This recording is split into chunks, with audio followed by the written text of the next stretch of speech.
Hey everybody, Charlie92 here, and welcome back to Disco Elysium. When we last left off, we were questioning the Pell driver here, and we're going to continue out our day without our partner Kim, who is off delivering the body to the, I'm assuming, the morgue. So let's continue on here to see what we can find out. We managed to collect enough money. You can see here we got 34.74 real. We managed to collect enough money to stay another night in the, I guess we can't walk behind there, in the hostel. So what we're going to do is probably swing by the hostel now. We'll walk past the striking workers here and see if there's any more information. There's a door here. We should probably look at that. A lorry stuck in the traffic jam. This big, heavy Grad-made machine is well kept for such an old machine. I like how their trucks kind of look like trains. It's a cool look. They have like little platforms and railings and full-size doors. Let's look in the window. The windows are clear. They've been recently washed. You can see a lorryman's cabin with personal belongings, stickers, insignia. What kind of stickers and insignia? The driver has adorned the side walls with a substantial collection of racist paraphernalia. Proclamations about honor, strength, and purity are glued to various panels. Grad Factory of Magnets and Miracles. Wonder if this is Measurehead's truck. A large metal pendant hangs from the rear view mirror. The pendant features a sun crowned with wavy rays. It is the seal of Royalist era Revachol. Then maybe not, because he was Simonese. What about the back seat? The back end of the cabin has a small perch to sleep, large ashtrays. There are several suns and wheels sewn into the curtains. A book with ragged edges catches your notice. The front cover features a large, muscular man. The title reads, Man from Eamdal in the Lost City of the Pygmies. Okay, so we know in the bookstore there's a lot of these Man from Heimdall books, and we know that in the pawn shop there's a Man from Heimdall shirt. Maybe we want to purchase this shirt before we talk to whoever's lorry this is.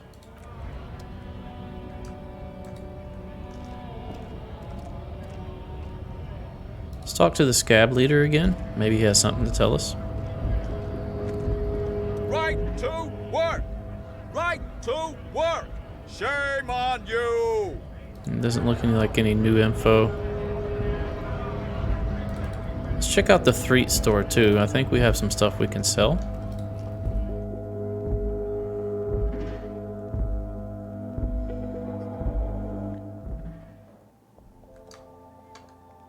Let's go sell our tear. That's what they call the trash we pick up around here. The tear machine stands in the corner. A sign says, your bottles clunk into the machine. Alright, so there was a raincoat we could buy. There was alcohol and cigarettes up here. This was medication, which we got 3 charges and 6. I think we're good on medication. Let's look at the raincoats again. I don't know why we would need one. You see several packaged raincoats fill a low shelf beneath a display of croissants and juice bottles. The raincoats are transparent, except for the big Fritta slogan on the back. Okay, raincoat gives us endurance. Let's speak to the clerk. Is this about the questions again? Because I don't really know anything. Yeah, I believe you. Nothing new here. We need to speak to the union workers inside of the Whirling in Rags. So let's just go ahead and do that. I also want to speak to the gardener again, but I feel like she may have went to the greenhouse. This door's closed. Yeah, she normally sits here. She told us when we first met her that she was taking a break from the smell of the decaying corpse, which is now gone, so she's probably back at the greenhouse. We'll check that out. Let's go in here first. I want to pay Gart before we end up getting our money stolen or spend it on something we don't need to, and then we don't have enough to stay tonight. So let's go ahead and pay him first. Oh, here's the gardener. Okay, we'll speak to her and these individuals as soon as we pay Gart. Or Garte. Can I help you? About my bill. Got the 20 real? Yeah, right here. Good. You got the room for the night, but remember, you'll need another 20 real tomorrow. It's too easy. Can we be friends yet? Like, I know we got off on the wrong foot. All right, let's see what we can see over here. Let's talk to the gardener. You want your gloves back? Let me handle this. The woman says to the crowd in the mess hall before turning to you. Detective disorientated. She Are you smiled. still wondering where you are?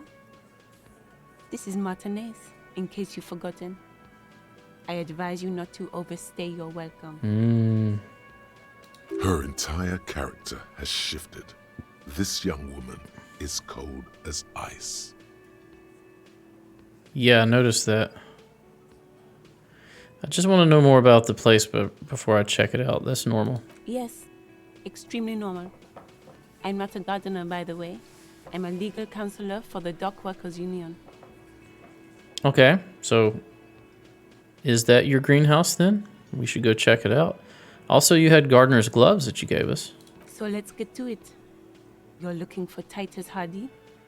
You think he has information that will help you? Maybe he does. She points to the man on her right, so he's back there. That's Titus. Talk to him. But know this. I'll be keeping an eye on you. No strong arming. Nothing official. The District of Martinez does not recognize your authority to make arrests. You sure about that? Could this be the Miss Beaufort that Easy Leo mentioned? The one Mr. Everett sent to law school? I think so, actually. Are you Lizzie? I suggest not wasting time on trivial pleasantries Yep, and she is. focusing on why you are actually here. She points to the tall man Titus by the table. Hardie. This guy. Even though she has excellent control over herself, something moved behind her eyes. In the way she stands. In her face. Easy Leo told me about you. He likes to talk a lot. You are not here to chat up the legal counsel. You are here to question these men. And what if I want to talk to you? What you want is of no significance, officer. Don't test your authority. In Martinez, you are no one. So what are you going to do to me? What are we going to do to you? It's a cold laughter, devoid of joy, if you couldn't tell. The union isn't going to do anything to you. It is not a crime syndicate. It is a labor organization. Okay, so you've become the voice piece of the union, especially with legal matters, since they sent you to school for legal matters. Goddamn right it is. If anything, it is the RCM who do things to people. But we digress. Why are you so aggressive? I am being aggressive? Listen, you moral and unlucky. You are part of a mob, enforcing the unlawful privatization of Revachol. 20 fat men in the Occident are stealing it all, and you are their bodyguard. Okay, anti-government, I see. Fuck yeah. So ask what you came to ask, or get back to your commanders. Privatization is not unlawful. It's cool and funny. Maybe you're just not historic individuals. World needs a financial buffer zone. No need to get emotional. I don't know where you heard that, but it's wrong. The RCM is principled and strong, unlike you socialists. I like that. Good start. Let's take it a step further. Arms uprising. What are the union's plans? Yeah, let's do that. Let's ask those questions. Let's. What's your role in all of this? Like I already told you, I'm a legal counselor. Do you have hearing problems? I might. Let's talk to Titus. We're doing this without Kim. Let's go look at everything in here first. It's a bowl. There's spit in it, reeking of tobacco. Oh, that's great. What's this? I can't read. You see hawthorn bushes outside. What's this? Photos of men in overalls toting guns and Union placards. Behind the dockworkers, a ceiling-height window. The hawthorn branches scrape the glass like bony fingers. Oof. It is not time yet. Mysterious door seen, and it is not time yet. So there something hidden back there? Let's squint. There's a little slide panel up there to let some air in. No need to open it in spring. It's still too cold outside. Okay, let's revert our gaze. And let's talk to Titus. This is where you say your bit. A broad-shouldered man points to you with a beer can. You gonna give me a beer? We need to talk about the man hanged out back. Oh, this is about him. A real looker, that won't. What kind of crazy accent are you trying to have? You sure took your time, huh? Waited for him to get real ripe and pretty for you. Yeah. Oh, he was a real pretty boy. Hanging up there, letting out that pretty boy smell. Okay. I can't for the life of me understand why you did it. I mean, I would have just left him up there. You must really like cleaning up other people's shit. No, I don't really enjoy it. It's just my job. You might want to start asking your questions now. It's not going to get better than this. Nobody talked to you, Elizabeth. Do a head count first. Connect these men to the tracks you saw in the yard. Chances are they're going to match. I agree. Let's scan the room. Starting from the right. Boot size 44. Blonde man. In his 30s. Overbearingly masculine. Except for the hair. Sitting on his right. Standard working boots. Size 45 or 46. Eldest in the room. Probably mid-50s. Smoker. Quiet. Across at the other table. Hobnailed working boots. Size 43. Gang tattoos. Mesk or Sarah Mauritian. In his late 30s. Early 40s. Just noticed somehow we know their names. Maybe they have name tags on. So we have Glenn, Theo. Looks like Alan, but maybe Elaine. He spent his youth in Villa Labos, a housing project in the Jamrock Quarter. There were incarcerations. Hard to say what else. The ink is fading. Okay. And then, standard working boot. Steel reinforced toes. Size 46.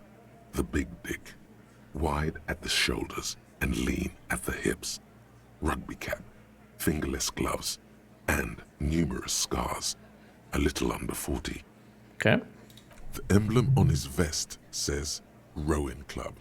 A little patch below it reads T. Hardie, Captain. Captain of the rowing club. In the far corner, standard working boot.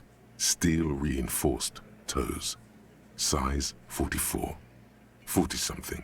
Non-alcoholic beverage in hand. You squint. Is that a plectrum? The heck is a plectrum?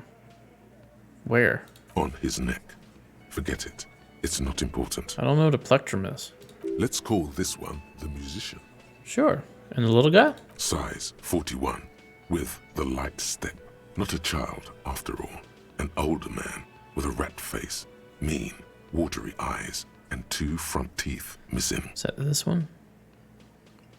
In the middle. Fat heaving Angus. And wheezing. Big guy. Boot size 46. Deep marks. Probably carried the victim over. He alone is 130 kilos. Add the man in armor, and you could easily exceed 220. Okay, so he may have actually carried him up. Fat Angus. In conclusion, these 7 are the actors on the crime scene. The footprints were theirs, but there's a discrepancy. Yeah, we're missing the driver, the guy with the odd soul. Exactly.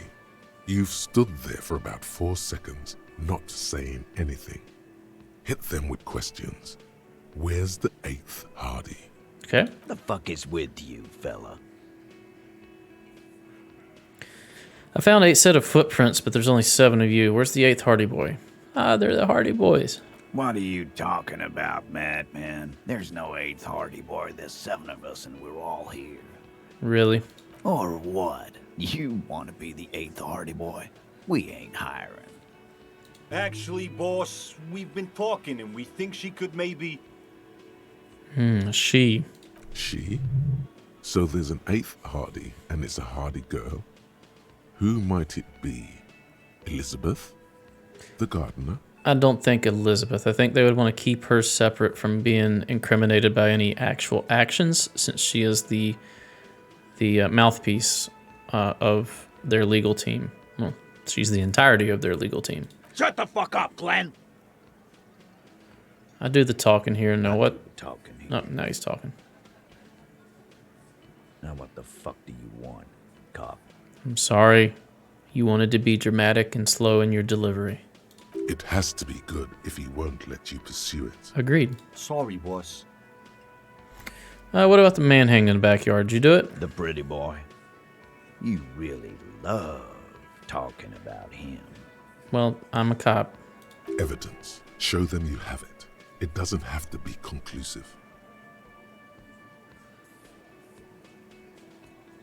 I've spoken to the dead man in a bizarre occult vision. You're involved somehow. Let's talk about the container belt. Container belt? Like we use in the harbor? Yes, why? Because we took it from the harbor where we work. Then we went out back and used it to hang him. Okay. We did this together. All of us. Until he was dead. That's why there's a container belt around his neck. So you want us to try to arrest you all. And this is kind of you guys standing up as an independent state. I see what this is. So you want to have your own government and your own state. You want Martinez to be completely under control of the Union. There's a catch hidden somewhere. He didn't confess so that you could take them all away. It's too simple. That's it. Game's over. I got the perpetrator. I wonder if I click that if the game actually ends. Aha, so you just confessed to murder? Squint your eyes, but there's a catch. There is no catch. These 7 honest men have all equally come forth to tell you what happened, so that you don't waste any more of your time. I don't think so. All 7 together. They're diluting responsibility. It's an anti-arrest tactic. Why did you kill him? Why? 'Cause he was worthless mercenary scum. And he stepped out alive in my town. So he was a mercenary and that's it? And he stepped out of line. He repeats, jaw clamped shut like a vice. What kind of mercenary? The kind that shows up when you start a strike. The experienced kind, too. Had Cohoy and Semenine written all over him. Ex-Oranese Special Forces. Okay. A live grenade. Right here in our bar. I can't prove it. But I know he was sent by the Wild Pines. They hire merc shit like that. Story of every strike from here to Samara. Okay, but what did he actually do wrong? Wrong? He harassed women, raped one, harassed workers, threatened to kill some as a warning. Okay. He wiped spittle from his mouth. From rape to harassment to threats of violence. Why the strange de-escalation? Yeah, that is weird how he went from the most heinous down. To kill us all, if we don't open the gates, if we don't let the scabs in, if we don't bend over. He cracks his knuckles. Before he started coming here. Yeah, he said it was his favorite joint now. Started coming here every night. Drinking, grabbing girls. Grabbed one of ours mid-karaoke, right there on the stage. He grabbed someone? Yeah. This girl's on the mic. A beautiful girl, young. Gets into the second verse of Lover Lake. The fucker grabs her legs, starts screaming. Okay. Show me your cunt. Why don't you show me your cunt? Then, he gets knocked on the head with a wine bottle. Doesn't even fall down. Was this the same girl who was sexually assaulted or raped, you said? Aren't you fucking listening? My man is talking to you. He took care of it. They got the girl out before anything else could happen. Okay, so he didn't rape her. Sexually assaulted her, didn't rape her. Yeah, me and Eugene got her out. Aren't you fucking listening? No, I'm listening. I'm just trying to piece this together. It sounds like everybody is bad in this situation, but I still have a job to do. There's something odd here. Agreed. Seems like they don't want to talk about that rape Titus mentioned. Why not? This is a serious allegation. Okay. Let them talk about it. So who did he rape? This is a very serious allegation. No. You're not getting the name. That's a Martinez matter. And I'm not discussing it with you clowns. All right. There's nothing you can do for now. He's stonewalling you.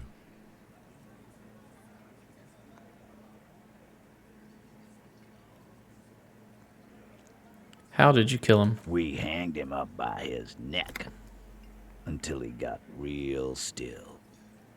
Wasn't that obvious, Copper? Not really. I still think, even after the field autopsy, I still think that he was either dead prior to being hung, or at least unconscious. Didn't they teach you anything at the cop school, idiot? The autopsy did not reveal anything too conflicting this far. You just have to wing it. Yeah, but we need more. Did you muffle him? We haven't heard any reports of screams. Titus, you don't have to clarify anything. We overpowered him, dragged his unconscious body to the tree, put a noose around his neck, and hanged him till he was dead and steady. Okay, so he was unconscious when they hung him. Confirmed. Then we left him for seagulls, maggots, and you fucks. Make them a bit more uncomfortable first, then see if it all adds up. Challenging, cannot be redone.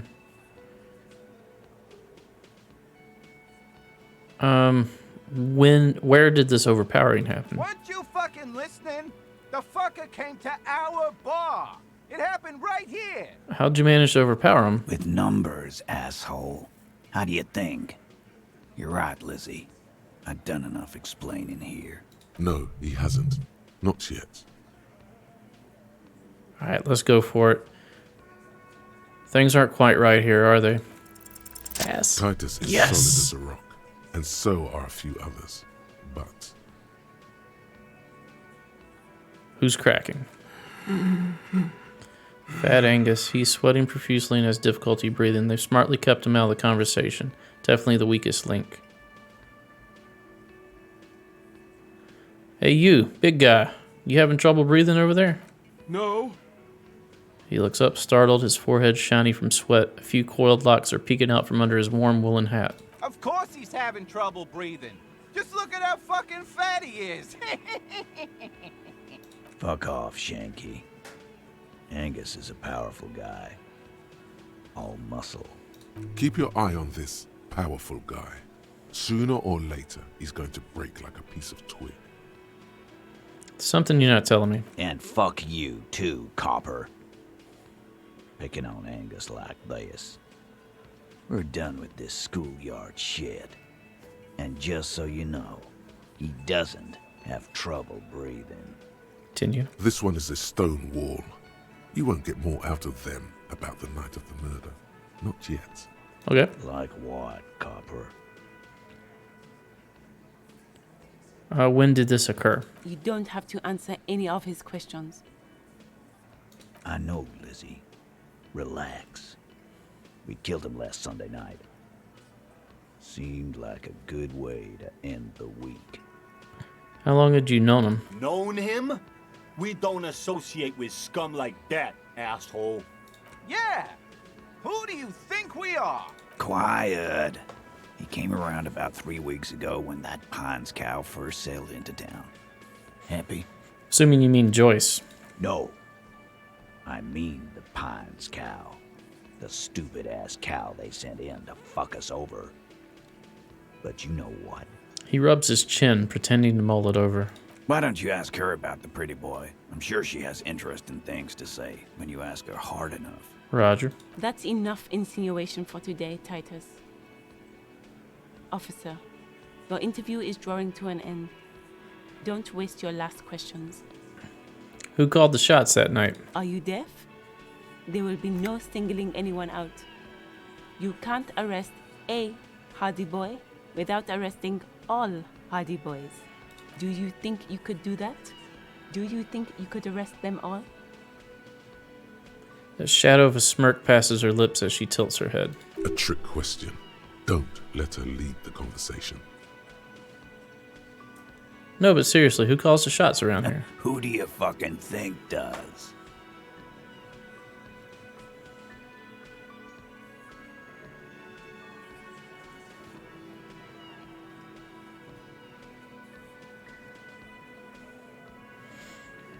Evart Claire. You keep him the fuck out of this. We have autonomy. It's all on us. Everard runs the union. I run the Hardie Boys. Okay, so you in particular, you didn't like me calling out somebody higher than you. So then you just admitted to running the Hardie Boys. When the shit starts spinning, it will not land on Mr. Clare. That's the deal here. The Fixer will ignore the notion completely, focusing on Titus's culpability. Exactly. When Titus Hardie says he runs the Hardie Boys, he means that in an administrative capacity. On that night, everyone acted as one man. You murdered him, no remorse? How many people have you sent to the Shays? Ever felt remorse for them? Chaise électrique is the method of capital punishment in Revachol under the Coalition. During the suzerain's reign, it So used electric to be chair. the firing squad. Or send them to Reunion to rot. For 20 years. For life.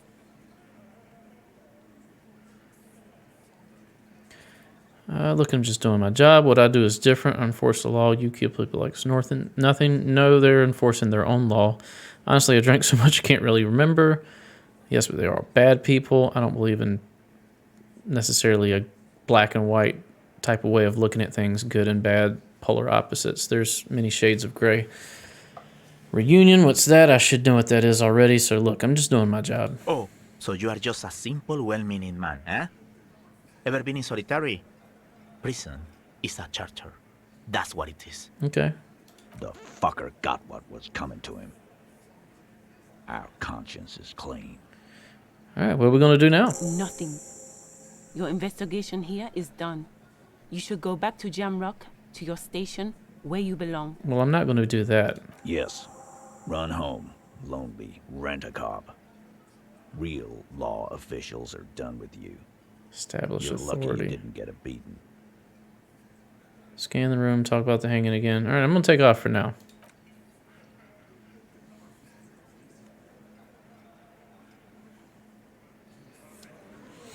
Anything else to look at? What about this?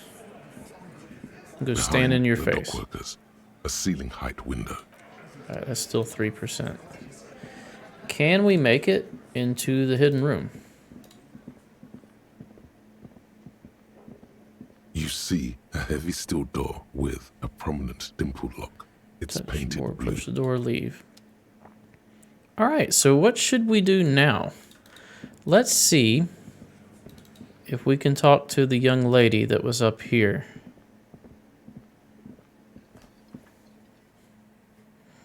And if not, I guess we'll head back towards the bookstore and... Let's knock on the door. The bookstore and the pawn shop area. The door is closed. Knock? There is no answer. You hear the shower being turned on. Somewhere inside. Knock again? Still no answer. Knock one more time. Still nothing. Try the handle? This door can only be opened with a key or from the inside. Leave.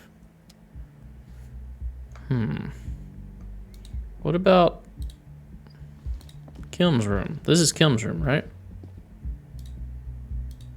Can we break into his room? Do we want to? No, it doesn't appear so.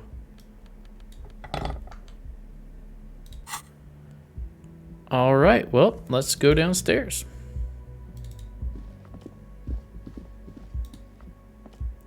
Trying to think. Let's see if we can check out the greenhouse, even though I don't think there's anything there. I think that was just a lie she was telling us so that we wouldn't look too much into things until the time was right.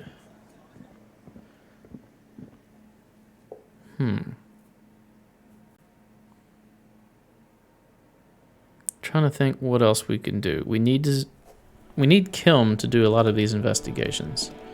We tried getting into here. Auto save.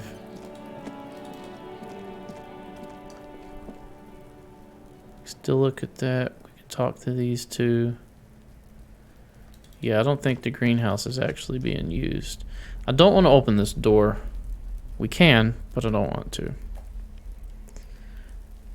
Alright, that'll do it for this episode. Thanks for watching. If you enjoy my content, please consider a like, a comment, and maybe even a subscribe. Other than that, stay tuned for the next episode. We'll see you then. Bye-bye.